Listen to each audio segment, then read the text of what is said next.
Magandang araw sa inyong lahat at welcome sa aking channel.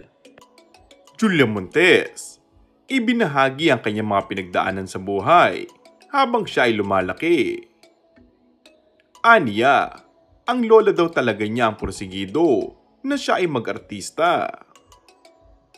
Aminado naman siyang hindi sila nagmula sa isang nakakaangat na pamilya.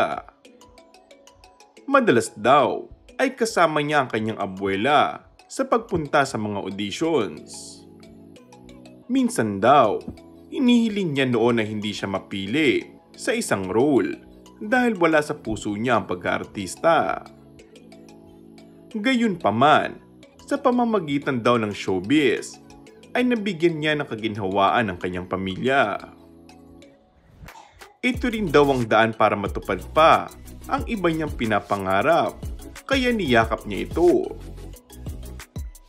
Naikwento rin ni Julia ang pagiging deaf-mute na kanyang magulang, kaya lumaki raw siyang hirap mag-express ng kanyang damdamin. Lumaki raw siyang madalas ay kinikimkim ang lahat sa kanyang sarili.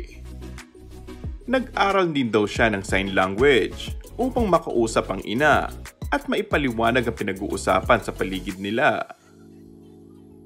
Nabanggit din niya ang naging papel ng inspirasyong si Coco Martin sa paghubog ng kanyang pagkatao.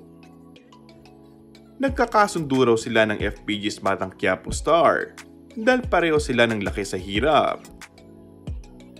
Hindi naman siya nakapaka-impokrita na aminin na minsan ay nagsiselo siya sa mga nagiging leading ladies ni Coco dahil tao rin daw naman siya.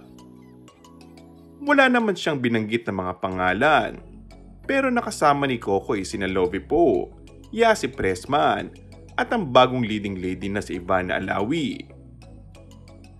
Para rin sa kanya, blessing ang pagdating ni Coco sa kanyang buhay dahil sa tulong ng aktor ay madali siyang nag-mature.